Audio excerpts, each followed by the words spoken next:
Hello दोस्तों, मैं सुभाष कुमार। दोस्तों 66 बीपीएससी के जो अंतर्गत मैंने जो वीडियो है, एक एक वीडियो मैंने डाल रहा था। अब उसके क्रम में दोस्तों आज हम हिस्ट्री का एक क्वेश्चंस डालेंगे जो बहुत ही इम्पोर्टेंट होगा इस बार के लिए।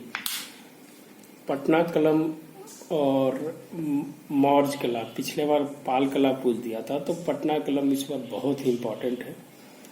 और मौर्य को पढ़ लीजिए, ये दोनों में से एक है जो आपका इस बार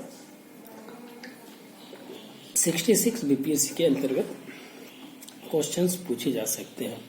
दोस्तों आज हम पटना कलम के बारे में, उसकी विशेषता, महत्व एवं पतन के कारणों के बारे में हमें जानेंगे। और ये बहुत सारे जगह से इस डेटा को उठाया गया है, बिहार कल्चरल वेबसाइट से उठाया गया है। पटना कलम के जो विशेषताएं जो हैं नेट पे उपलब्ध थे, वहाँ से उठाया गया है, बुक्स से उठाया गया है, और 3-4 जगह से मैगजीन से भी उठाकर कुछ इसमें जो डाला गया है। राज्यसभा टीवी के भी अंश है जो इसमें आपको देखने को मिलेंगे। दोस्तों कला के बारे में अगर आप भूमिका लिखते हैं तो कला की भूमिका, आप कोई भी कला हो, पटना कलम हो, मधुबनी पेंटिंग हो, पाल कला हो, मौर्य कला हो, जो करीब करीब जो भूमिका होती है ना, उस सब में है जो ये यूनिवर्सल्स होते हैं। और वो यूनिवर्सल्स इसलिए होते हैं कि एक स्टैटिक पार्ट है। इसमें है जो परंपराओं की बात की जाती है, इसमें अभिव्यक्ति की बात की जाती है, इसमें स्व संकल्पित सोच की बात की जाती है, और इसके आधार पे है जो कला का है जो विकास है जो देखने को मिलता है। आप है जो शुरू से आप मौर्य कला की अगर बात किया जाए, उसके बाद पाल कला की बात किया जाए, तो धीरे धीरे उसी कला का है जो आधुनिकीकरण होते गया, और बाद में वही है जो कला का जो विकास हुआ, जो उसका अभिव्यक्ति की जो स्थिति है जो देखने को मिली, वो है जो कलाकार अपने है जो उसमें है जो जोड़ते चले गए। अपनी है जो आइडियोलॉजी जिसको बोला जाता है कि भाई इस कला का विकास ऐसे होना चाहिए था, तो उसमें है जो धीरे धीरे जोड़ते चले गए। तो अगर हम पटना कला के विशेषता, महत्व और पतन पे है जो विशेष जोर रहेगा दोस्तों। हिस्ट्री तो खैर वीडियो बनाने का कोई ऐसा तुक नहीं है, लेकिन मुझे लगा कि एक है जो कुछ नए तरीके से है जो कला के विकास के बारे में भी है जो थोड़ा बनाया जाए। तो दोस्तों अगर वीडियो अच्छा लगता है तो लोगों को भी जरूर शेयर करें, लाइक करें। अगर भूमिका अगर लिखना है दोस्तों, कला मानव की रचनात्मक प्रक्रिया का अभिकल्पित रूप है जिसका विकास प्राचीन परंपरा को व्यापक बढ़ाते हुए वर्तमान पहचान देती है।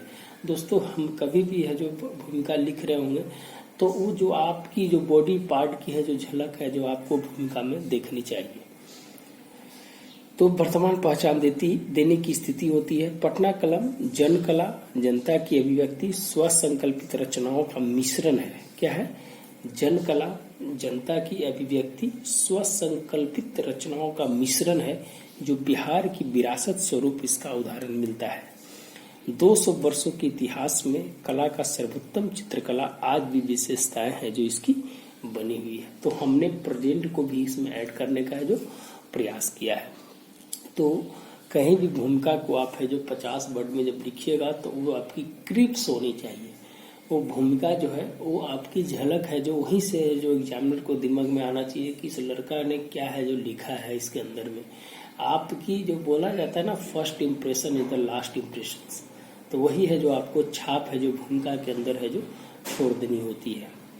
पटना कलम की विशेषताएं के अगर बारे में बात किया जाए दोस्तों, तो इसके विकास, व्यावसायिक, पर्यावरण, मौसम दृष्टि, भावनात्मक जुड़ाव और विविधता, ये है जो हम सभी जगह से जब हम स्टडी करने के बाद जब मुझे ऐसा लगा कि इसमें क्या क्या चीज इसकी विशेषताएं होनी चाहिए, तो उस विशेषताओं को हम है जो खंड खंड बांटने की जो कोशिश किए हैं।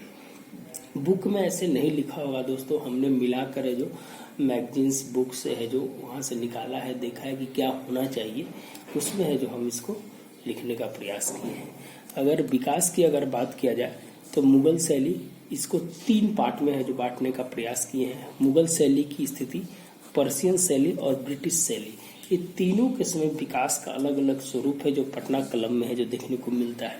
इसके कला के मिश्रण के रूप में है जो दिखाई देता है। ये जो कला जो है ये मिश्रण के रूप में दिखाई देता है, जो कला के रचनात्मक विषय वस्तु का उदाहरण स्वरूप है, जो यहाँ पर उसकी रचनात्मक प्रभाव है जो देखने को मिलता है। तो विकास के क्रम में अगर है पटनाकलम की अगर बात किया जाए तो 3 शैली का मिश्रण है, जो पिलर ऑफ 3 पीरियड ऑफ पटनाकलम, मैंने आप कह सकते हैं कि 3 कला के जो है उसका जो मिश्रण है, वहां पर 3 शैली का है जो मिश्रण है, उसको पिलर बोल सकते हैं। कि मुगल काल से कुछ उठाया गया, पर्शियन शैली से कुछ उठाया गया और ब्रिटिश शैली से जो कुछ उठाया गया, और ये जो पटनाकलम का विकास है जो देखने को मिला। तो इसको आप है जो 3 पिलर्स ऑफ शैली बोल सकते हैं इसको। तो यहाँ पर है जो इस तरह का है जो आप लिख सकते हैं। अगर इसके व्यावसायिक बात किया जाए तो अफ्रीकन शैली बाजार और बाजार शैली ब्रिटिश, मैंने 2 प्रकार के है जो इसके व्यावसायिक स्वरूप को देखा गया है। इसके व्यावसायिक रूप में कलाकारों का चित्रांकन से अपने जीवन स्तर को बेहतर बनाने की भूमिका ही रही है। एक व्यावसायिक रूप से जो अफ्रीकन शैली बाजार था वो है जो पटनाकलम को कहा है कि आप जानते हैं दोस्तों कि यहाँ पर जो ब्रिटिश उपनिवेश भी थे और जो लोग यहाँ पर आते थे तो उस चीज को है जो यहाँ से लेकर जाते थे कि भाई इस कला का विकास है जो इस क्षेत्र में हुआ है, तो वो है जो भारतीय कला को है जो ज्यादा है जो तवज्जो देते थे, उसकी जो रूपरेखा थी वो ज्यादा मनमोहक थी। तो वो एक व्यवसाय के रूप में भी काम बन जाता था।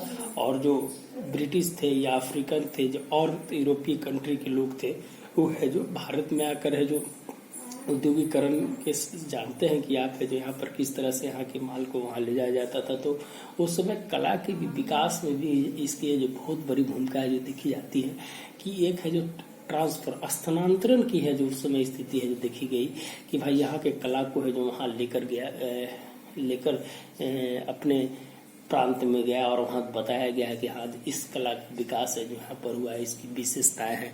तो ये व्यावसायिक रूप में भी कहीं ना कहीं है जो कलाकारों को एक है जो अपने जीवन स्तर बेहतर करने में एक नई भूमिका है जो निभाई थी। तो आप इस तरह से भी देखें, कुछ है जो इसको ट्रांजेक्शनल बनाने की कोशिश कीजिए। पटनाकलम को कोई भी कला हो उसको है जो आप एक नया रूपरेखा में ढालने की कोशिश कीजिए तो है जो आपका आंसर और बेहतर होगा। आप इससे भी अच्छा लिख सकते हैं, नो डाउट, लेकिन मुझे जहां तक लगा हम उसको है जो लिखने का प्रयास किए। पर्यावरण को बहुत ही आप जानते हैं दोस्तों कि पर्यावरण कितना इम्पोर्टेंट चीज है कि आप है जो SDG इंडेक्स, आप सस्टेनेबल डेवलपमेंट गोल की बात जब करते हैं तो उसमें 6-7 की जो बात है पर्यावरण से रिलेटेड है, 13 की बात है जो पर्यावरण से रिलेटेड है। तो हमने थोड़ा सा अलग है तो पर्यावरण को भी ध्यान में रखकर जो काम किया जाता था, जब जो शैली का जो विकास किया जा रहा था।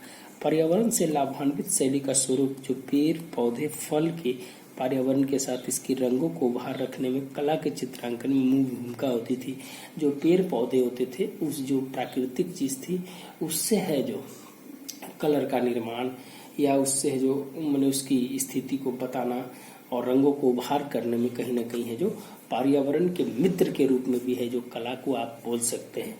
कला जो है पर्यावरण के मित्र के रूप में भी काम करता है।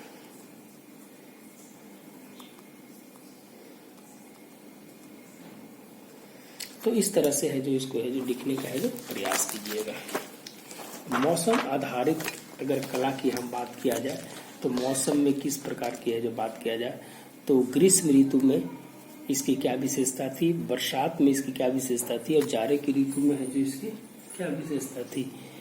ग्रीष्म ऋतु में जो था बकरी के दूध से इसका चित्रांकन कर विशेष तंतु है जो बनाया जाता था, जिसका है जो प्रयोग है जो ग्रीष्म काल में ही सिर्फ होती थी। अगर बरसात के बारे में अगर बात किया जाए तो रंगों को बनाने का काम जो होता था वो बरसात में होता था, क्योंकि नमी की मात्रा है जो उस समय कम होती थी, जिसके कारण जो रंगों का जो बनाने की जो स्थिति थी उस समय है जो ज्यादा है जो उसमें उभार आता था। अगर तीसरी बात किया जाए चित्रकार को रंग भरने का जो समय था, जिसके समय है जो जाड़े की ऋतु में रहती थी, जिसमें जो उसमें जो रंग भरा जाता था, जिसके जो रंग है जो चटक रहती थी और उसका है जो देखने में सुंदर और सुहावना लगता था। तो मौसम आधारित चित्रांकन की भी है जो इसमें बहुत बड़ी विशेषता थी पटनाकलम में। भावनात्मक अगर बात किया जाए विशेषता की तो प्राकृतिक रूप से मानवीय जीवन में उत्पन्न क्रियाकलाप को चित्रकारी के माध्यम से दिखाया जाता था, जो व्यवहार में आते थे, जैसे है जो चाक हो गया, बैल हो गया, कृषक हो गया, ये सब चीज हो गया, पशु पक्षी पालकी घोड़ा, ये सब चीज जो है वो है जो व्यवहारिक जीवन में प्रयोग होने वाली चीज थी, जो जन भावना, जन कला, अभिव्यक्ति, कार्य शैली, जन जीवन का चित्रण को दर्शाया गया। जैसे मदारी, पाठशाला, पशु पक्षी, पालकी, घोड़ा, कुम्हार, मछली दुकान, गांजे की दुकान और मिठाई की दुकान, तो ये सब चीज भावनात्मक थी जो उस समय जो दिखाया गया है। इसके अगर क्षेत्र की बात किया जाए तो बिहार में कला का विकास जो है 1750 से 1947 के बीच इंडो ब्रिटिश शैली का महत्वपूर्ण केंद्र माना जाता है। जो बिहार के आगमन पूर्व बंगाल, मुर्शिदाबाद में इसका प्रभाव था, लेकिन इसके सकारात्मक रचनात्मक रूप से बिहार प्रमुख केंद्र बना रहा। मुर्शिदाबाद से चलकर बिहार है जो इसका है जो प्रमुख केंद्र है जो इसका बना रहा। तो कुछ है जो आप यहाँ मैपिंग कर सकते हैं, मैपिंग कर दीजिएगा तो और है जो इसका बढ़िया आंसर आपको देखने को मिलेगा। अब इसकी प्रमुख कलाकारों के बारे में बात कर लेते हैं कि कौन कौन। एक टाइम पीरियड में कहीं भी आप लिखिएगा ना तो एक टाइम पीरियड में लिखने का है जो प्रयास जरूर कीजिएगा। इससे क्या होगा कि आपकी आंसर है जो और है जो बढ़िया देखने को मिलेगी। हम हैं जो 1770 और 1875, 1930 और 1950, ये है जो इसकी है जो बात करेंगे कि 1770 में जो इनके जो प्रमुख कलाकार थे उनके बारे में बात करेंगे। ये है जो आपको बुक में मिल जाएगा, ये कहीं कहीं से हमने उठाया है, वो अगर कहीं बुक में हो तो इसकी कोई बहुत ज़्यादा प्रासंगिकता नहीं है, लेकिन आप है जो अगर लिखना चाहते हैं थोड़ा सा प्रमुख कलाकार तो ईरा वाइज तो आप है जो इसको लिख सकते हैं। 1875 में कौन कौन एग्जाम दिया था। एक महिला कलाकार थी सोना बीबी और दक्षो बीबी, ये है जो इसका है जो प्रयोग आप यहाँ कर सकते हो। 1930 में ईश्वरी प्रसाद वर्मा, 1950 में जो लास्ट है जो राजा मोहन बाबू को नाम से जाना जाता है, जो 1950 में देखा जाता है, जो पटना कलम शैली के प्रमुख कलाकार हैं। अब इनके महत्व के बारे में हम चर्चा करेंगे कि इनकी महत्व क्या थी। अगर महत्व के बारे में हम चर्चा करेंगे तो इसमें है कि पटना कलम के महत्व के प्रमुख भूमिका में इसकी मौलिकता, विविधता, नक्काशी, मिश्रित चित्रकला का महत्व 200 वर्षों तक इतिहास के चरमोत्कर्ष के स्वरूप में रहा, जिसकी आज भी विरासत के स्वरूप में रखा गया है। महत्व में विक्टोरिया मेमोरियल, कितनी बहुत चीज है, खुदा बख्श लाइब्रेरी, कलकत्ता लाइब्रेरी, एलान संग्रहालय, बिहार कला शिल्प भवन, राष्ट्रीय संग्रहालय में इसकी जो कलाकृति है उसकी है जो स्थिति को वहाँ रखा गया और आज भी है जो कहीं न कहीं है जो प्रासंगिक बना हुआ है। कला का विकास का जो स्थिति है आज भी है जो सकारात्मक रूप से चरमोत्कर्ष पर रहा है। अभ्रक का प्रयोग, जिसकी महत्ता है कि चमकीले करने के लिए अभ्रक का प्रयोग किया जाता था। चतुर्भुज आकार की चित्रकारी में है जो हाथी के दांत का प्रयोग किया जाता था। नेपाल से आयातित कागजात जो कागज होते थे उसमें अन्य शैली से अलग बनाने के लिए किया जाता था। व्यावसायिक रूप में जीवन यापन के लिए है जो कहा जाता था। इस महत्व को देखते हुए बिहार सरकार ने पटना कलम के लिए सर्वे कराया और एक डीएम थे, उस डीएम ने है जो है सर्वे कराया था और बिहार की विरासत के नाम से 172 चित्रकारी का अंकन कर इसे समृद्ध बनाने की कोशिश की और इसे है जो नया रूप देने का है जो प्रयास किया गया।